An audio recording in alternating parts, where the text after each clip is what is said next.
मुकेश पांडे और उनका साथ 5 लोग आके द्वार पर गोली मारे लगा लोग।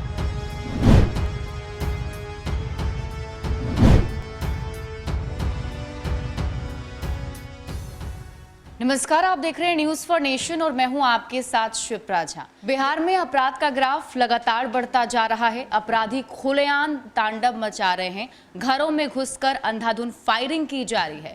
ताजा मामला गोपालगंज का है, जहां बीती रात माली नेता के घर पर फायरिंग की गई और इसमें 4 लोगों पर ये गोलियां बरसाई गई थी, जिसमें से 3 लोगों की मौत हो चुकी है और अभी एक का इलाज चल रहा है।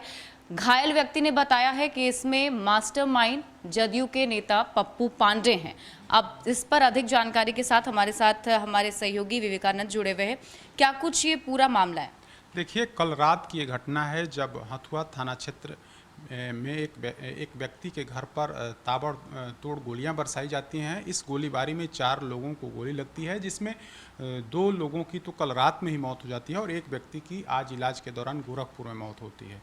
और जो एक व्यक्ति है वो बचा है, वो स्थानीय नेता है वहाँ का, गोपालगंज का।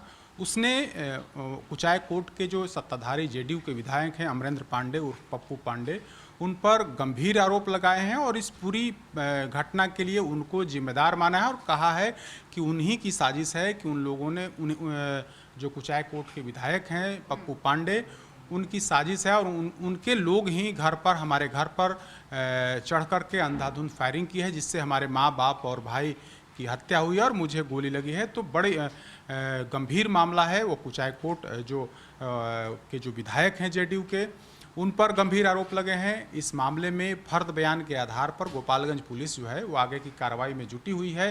गोपालगंज एसपी ने ही बताया है कि फर्द बयान में विधायक का नाम लिया गया है, तो उस आधार पर पुलिस आगे की अनुसंधान जो है वो कर रही है।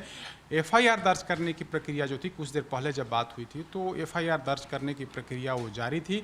लेकिन गंभीर सवाल है, कल जिस तरीके से एक व्यक्ति के घर पर चढ़ कर के अंधाधुंध फायरिंग की गई, फायरिंग में 4 लोगों को गोली लगी, उस वाकये में सत्ताधारी पार्टी के विधायक का नाम आ रहा है। वो विधायक जो काफ़ी दबंग माने जाते हैं, सिर्फ गोपालगंज में ही नहीं बल्कि पटना में भी उन पर एफआईआर दर्ज है। पटना में एक बड़े ठेकेदार से रंगदारी मांगने का मामला उन पर दर्ज था और 50 लाख की रंगदारी का मामला उस विधायक पर पटना के शास्त्री नगर थाना क्षेत्र में विधायक पर दर्ज हुआ था। हालांकि उस पूरे मामले में कहीं ना कहीं पुलिस बैकफुट पर थी और उस पूरे मामले को रफा दफा करने की कोशिश की गई। यानी कि उस विधायक का सत्ता के केंद्र बिंदु में इतनी पकड़ है कि रंगदारी मांगने के बाद भी एक बड़े कारोबारी से रंगदारी मांगने के बाद भी उस विधायक पर कोई कार्रवाई नहीं हुई और उस पूरे फाइल को दबा दिया गया। अब एक बार फिर से हत्या का आरोप लगा है। अब देखना होगा पुलिस इस मामले में क्या करती है। वहाँ के एसपी ने तो बताया है कि फर्द बयान में उस विधायक का नाम लिया गया और उसके बाद हम आगे की कार्रवाई कर रहे हैं। तो इसको लेकर के पुलिस अब क्या करती है वो पुलिस पर निर्भर है। लेकिन जिस तरीके से अब इसके बाद बिहार में एक बार फिर से विपक्ष जो है हमलावर हो गया है। नेता प्रतिपक्ष तेजस्वी यादव ने नीतीश सरकार पर बड़ा अटैक किया है और उन्होंने कहा है कि इस कोरोना संकट में, अब जबकि आज 5-5 घंटे कोरोना संकट के नाम पर आप चुनावी तैयारी में व्यस्त हैं, तो ऐसे में बिहार में जो क्राइम बढ़ा है उसको लेकर के भी आप सजग होइए और जो लोग इसमें लगे हुए हैं, इसमें तो अब आपके विधायक का नाम आ रहा है, तो ऐसे विधायक पर क्या कार्रवाई करते हैं या आप बताइए कि जब एक विधायक आपकी पार्टी का जो विधायक है, जो दबंग विधायक है, उस पर इस तरह के गंभीर आरोप लगे हैं, तो आप तत्काल उस विधायक पर कार्रवाई कीजिए। हालांकि इसके पहले भी 2 दिन पहले भी एक सत्ताधारी पार्टी के बदजुबान विधायक का वीडियो वायरल हुआ था, जिसमें शेखपुरा के विधायक रणधीर सोनी ने जो प्रवासी मजदूर हैं उन पर अपशब्दों का प्रयोग किया था। वह वीडियो भी सामने आया था। सरकार की काफ़ी किरकिरी हुई थी। सरकार एक तरफ कह रही है कि हम प्रवासी मजदूरों को बिहार में ही रोजगार देंगे और दूसरी तरफ उनकी ही पार्टी के विधायक कहते हैं कि जब तुम्हारा बाप पैदा किया, जिस बाप ने तुम्हें पैदा किया वो रोजगार नहीं दे पाया, तो हम लोग रोजगार कहाँ से दे पाएंगे। तो बड़ा सवाल है। सत्ताधारी पार्टी के जो विधायक हैं वो बेलगाम होते जा रहे हैं। किन्हीं पर हत्या का आरोप लग रहा है तो किन्हीं पर गाली गलौज करने का आरोप लग रहा है।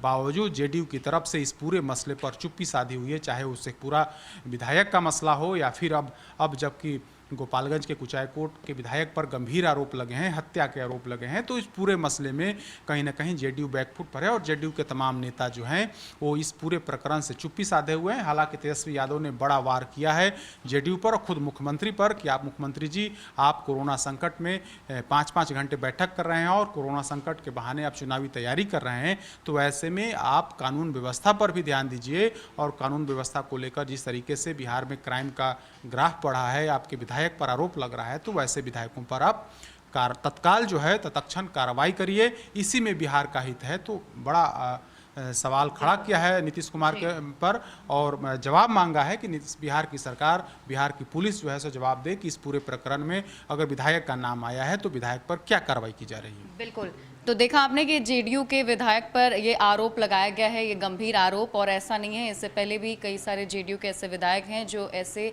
बयान भी देते नजर आ रहे हैं और ऐसे में विपक्ष हमलावर है और विपक्ष का कहना है कि इस पर जल्द से जल्द कार्रवाई की जाए। अब देखने वाली बात होगी कि नीतीश कुमार इस पर क्या कुछ कार्रवाई करते हैं। ज़्यादा अपडेट के लिए आप देखते रहिए न्यूज़ फॉर नेशन। नमस्कार।